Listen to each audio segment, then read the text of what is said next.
On behalf of myself and my sisters Eva, Wendy, Karen and Tracy, we'd like to thank everybody local and from interstate who have travelled to come to make this a great occasion for Mum. We'd also like to thank Stephen for all the things he's missed out on while Tracy's been organising this. And we'd like to thank everyone behind the scenes. There's too many to mention, but everyone behind the scenes has helped to make this occasion a great occasion it is.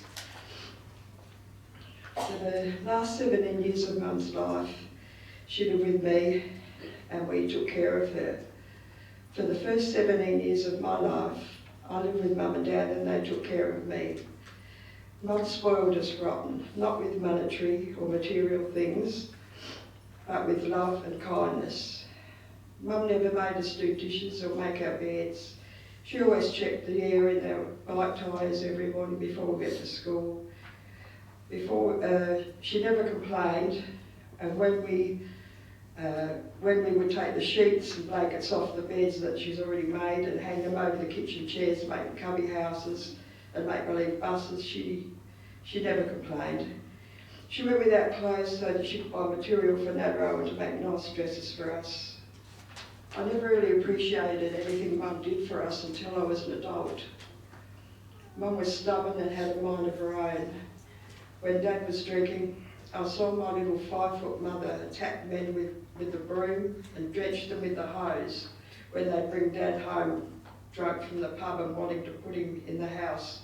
She would never let anyone in the house. They never got past the front door.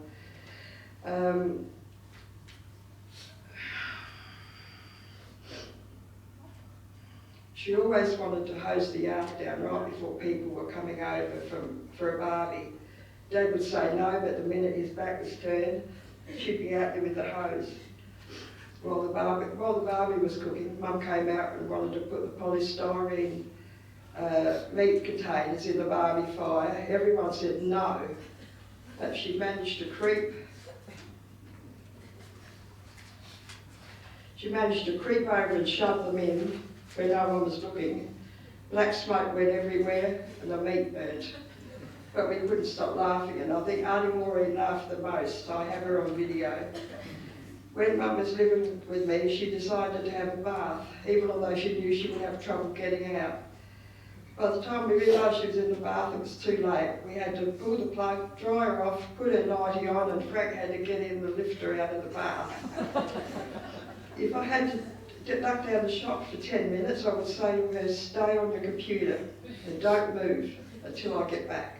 10 minutes later, I'd walk through the door. She'd be sitting on her walker with a mop and bucket mopping the floors. If Mum made up her mind to do something, there was no stopping her. Every time I walked past her, when she was on her computer chair, I would bend over and smother her in kisses, making sure to get right near her ear so her hearing aid would whistle. She'd start laughing and tell me to stop it.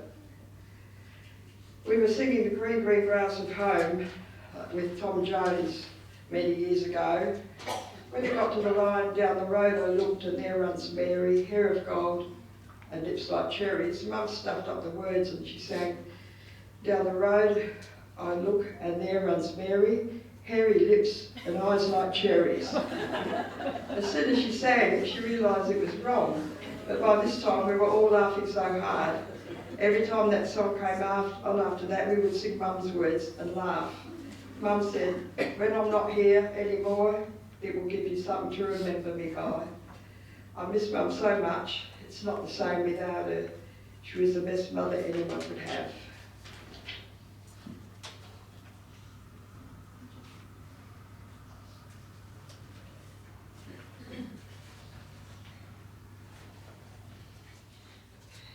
Mum was born in 1929 in Tanal Bay.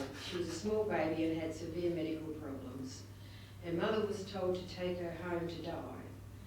As a little girl, she had a hard life, and by the age of 7, she was working 3 days a week cleaning houses with her gran. Her few days of school were hard and she couldn't keep up with the class. She was told she was unteachable and it would be better if she cleaned the school instead of attending classes. At the age of 14, she was sent to Adelaide to live and had a job at West Coffee Palace. She was then left to fend for herself. She was spotlessly clean, and growing up you could have eaten your meal off our floors. Despite the fact she wasn't a good reader, she often used to read to us at night, and when she didn't know a word she would ask us. In later years she went to adult literacy classes and then was an avid reader for the rest of her life. The first Saturday night of the month was family night at AA. Mum would spend the afternoon washing our hair and pinning it into curls. When we were dressed to go out, Mum would take out the pins and brush our hair into ringlets. She spent a lot of time looking after us. Dad always said, I'll look after the boys and you look after the girls. I think Mum got the worst end of that feeling.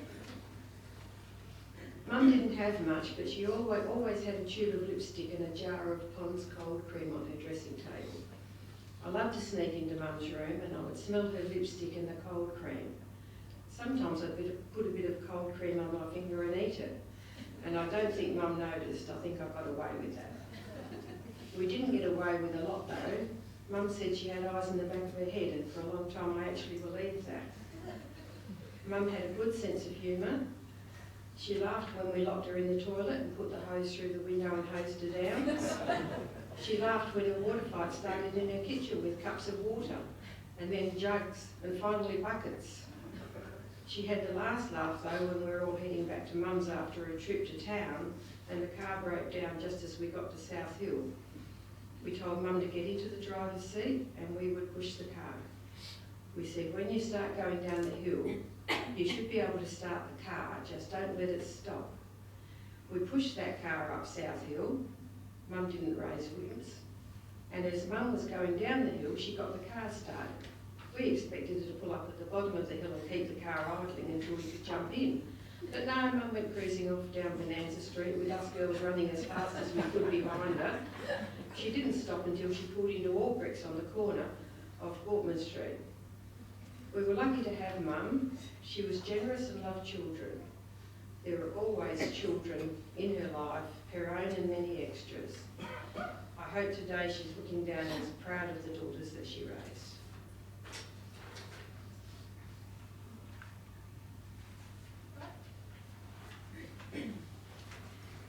Mum was not just a mother to me, she was also my friend.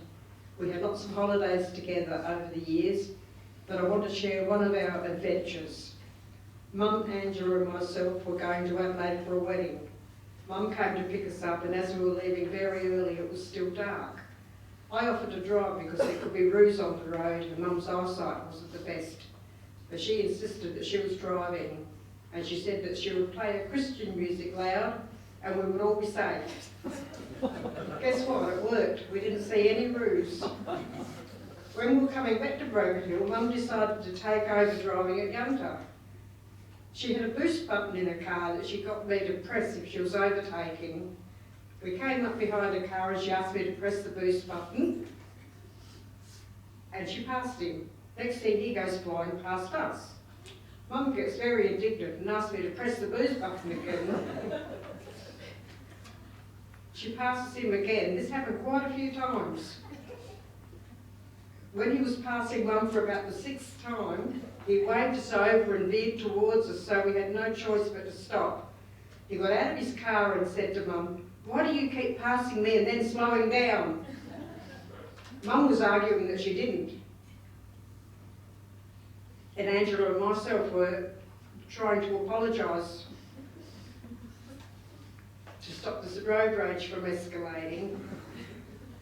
After he drove off, Mum chased him and asked me to press the boost button. I put my hand over it and wouldn't let her press it. She was not happy, but at least we made it home safe. I love you, Mum, and I miss you every day.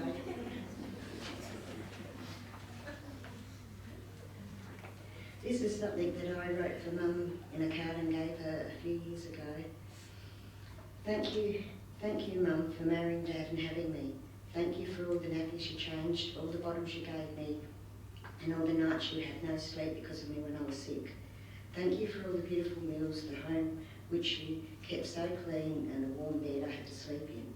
Thank you for the apricots and cherries you put in my lunchbox on my first day of school, I remember. Thank you for taking me on the back of your bike to clean houses instead of leaving me with someone else. Thank you for all the walks to the Railway Town Park, Annie Maureen's and other places we used to go. Thank you for not charging me board when I started working. Thank you for the food you bought and put in my cupboards when I moved to Adelaide, and the car you bought when I got my licence. Thank you for loving and caring for me and teaching me manners and right for wrong.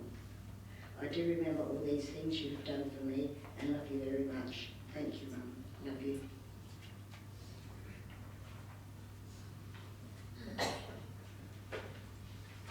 So as you might have noticed, I'm very young compared to these four. Truly shocking. So I actually, when I speak about Mum and say things, I sort of refer to us and we, and I would just like to point out that I'm actually more talking about my nephews and nieces, because I actually grew up with them being more like my siblings than these old ladies. So, yeah, when I refer to us, I'm not necessarily saying you guys, okay? Okay, so as you realise now, COVID has taken a lot from many of us, but for us, the COVID situation has had a positive spin. We've had lots of time to organise the funeral and really think about who Mum was. And so for the past 12 months, I've been able to gather my thoughts and think clearly about every detail, and then overthink that detail and think it over again, and just for good measure. The thing that stood out to me the most when I was doing this was that Mum was many things to many people, and she had many chapters of her life, so many that I couldn't even mention them all. If we made a movie about Mum's life, it would be like a 10-season series, and very exciting. Mum was spirited and brave, and she would have a go at anything and was always supportive of any ridiculous idea that we came up with. Mum never coloured inside the lines, and she definitely didn't conform. She didn't pay mind to anyone telling her what to do. As a matter of fact, she generally would then do the opposite. Rules were more like a recommendation of life, and she would never generally do the right thing according to what society expected. She was a rule breaker, and that's why I think she got on so well with my husband. It wasn't until I was an adult that I realised that my upbringing was unusual, and Mum did some things that other mums didn't do, which was really great because she was such a fun mum and she really gave us a very exciting life. She never stifled creativity. She always encouraged adventures and trusted us to do the right thing, and she was always completely shocked when we didn't do the right thing. She believed in us. She really loved music, and as we know, she loved to whistle and sing.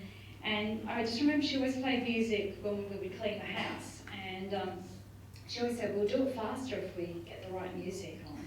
And so we would put music on and just enjoy what we were doing, even though it was a terrible job cleaning, but we still enjoyed it because we had the right music. And Mum had loved a very broad range of music. I remember her listening to Johann Strauss and then some country music and Vera Lynn, and a very big variety of music, which she's imparted into me. I love a whole range of music, so I'm grateful for that. Mum also loved to garden. So she encouraged anyone around her to garden, and she had this stone in her garden that was a kiss of the sun for pardon, a song of the birds for mirth. One is nearer God's heart in the garden than anywhere else on the earth.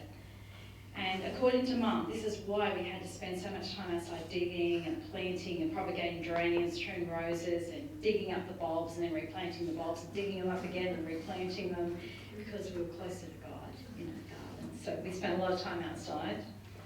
Mum also loved to cook, and it was just like a big untried science experiment, and there was no right or wrong. We just threw things in, a bit of this and a bit of that, dash of something else.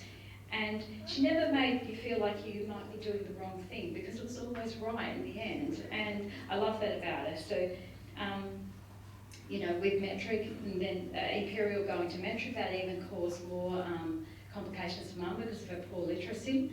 But it didn't stop her. We always had the best meals on the table, and she was the sort of person who would let us, have our dessert first, because, that was really important. And she made the best treacle dumplings, I'd like to add.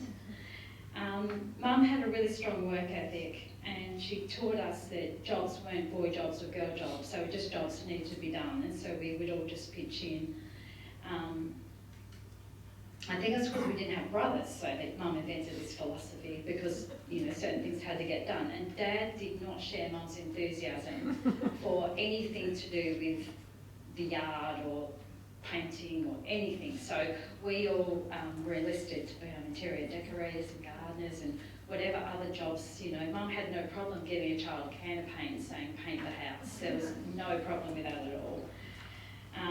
So she taught us to be quite confident in all areas of life. I used to say Mum taught me all the girl jobs, and then when she finished doing that, she taught me all the boy jobs, because Dad had no interest in any of that. She really empowered us all to believe that we could do anything, which I am also grateful for. Mum loved animals, and she would literally give them the food off of her plate. Went to her house one morning, and she was cooking poached eggs on toast for a dog. And we had a rule about animals, was they weren't allowed to come inside, they were all outside animals, except when Dad was at work. And so we never told Dad that the dog lived inside whenever he was at work. And Mum bought me my first dog, Cindy, and Dad didn't want us to have a dog, but Mum just bought me the dog anyway, and I was very grateful for that, because I've never not had a dog since that moment. So, Mum also, when we would clean, I remember some very clear memories of just fun of cleaning at night time when Dad was afternoon shift, and Wendy would come over, and we would all clean the house. Wendy was married then, but we would still all hang out together when we play music and we'd sing and we'd dance, we'd sing show tunes and clean the house, and we'd be taking curtains down at 10 o'clock at night and washing them, and then all of a sudden the sink mine whistle would sound, and Mum would be like, be in bed and be asleep before your father gets home, but we'd be angry though that you stay up till midnight. So, and then we all managed to go to school in the morning. There was no problem with needing to be in bed at 6. But we did when Dad was day shift. We went to bed when the little news windmill came on. Last but not least, this is the most important for me. Mum, you might not know this, but Mum imparted a gift to all of us. It was called the fire water gift. We all love fire and we all love water. And there was never not an appropriate time to light a fire or throw water around. Mum there was never a season that you couldn't have the hose doing something weird with the hose, spraying the house or spraying the veranda or spraying each other. It didn't matter if it was winter or summer, we were like water everything. We water the weeds, literally. Mum would fill the bath with water, and we could go swim in the bath and get out of the bath and do what we were doing and go back to the bath, and it was just like a constant, like we were mermaids or something. Mum would also let us do this really weird thing, which she let us do water slides on the second, like the tiered veranda, where we'd go off the top and then go onto the next one and then slide into the driveway. And it was a great water slide, but Dad put a ban on it because he said we were washing away the footings of the house. And Mum just, don't worry about it, just keep sliding. So we slid, and by the time I left home, all the footings of the house, there was no front. But Mum didn't care. She was just like, as long as you're having fun sliding on the veranda and wasting the water, even though we're on water restrictions, that's okay, as long as you're enjoying yourself. Now, Mum also taught me, she used to tell me that I was the chief fireman, because I did a particularly good job at holding the hose and getting ready for when the fire got out of control. She taught me, well, how to put out a raging fire in the backyard that we weren't supposed to be having as well. Dad would sometimes go to work, and as he'd leave, he'd say, no fires while I'm gone, which sounds like a weird request as normal humans, but Mum would say, oh, don't be silly, Herb. And then as soon as we'd watch as he pulled into Bonanza Street, and then she'd go, quick, let's get the fire going. And we'd go outside and we would light fires and we would burn the crap out of everything in the yard. Like, it didn't matter what it was, we would burn it. And it was quite an inferno sometimes. Like, and then when Mum would always, I don't even know how we found so much stuff to burn, but we did. I remember Mum would look at the fence palings and go, that one looks like it's got white ants, you better get that off. And we would pull the fence palings off and burn fence palings, which sounds really odd as I'm saying it as an adult, but when we were children, we just thought this was very normal. So I really, to this day, just love fire and I love water, and so I am also grateful to Mum imparting that into me. Maybe I should have been a fireman.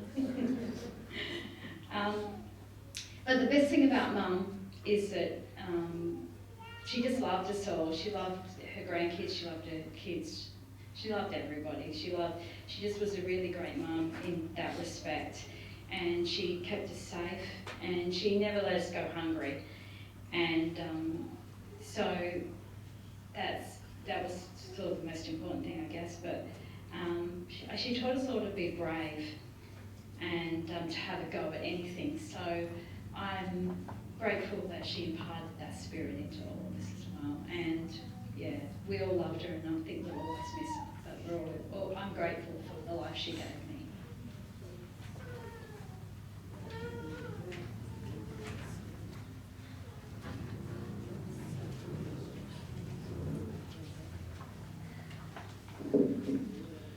You can tell that Tracy was raised with her grandchildren. Wayne's going to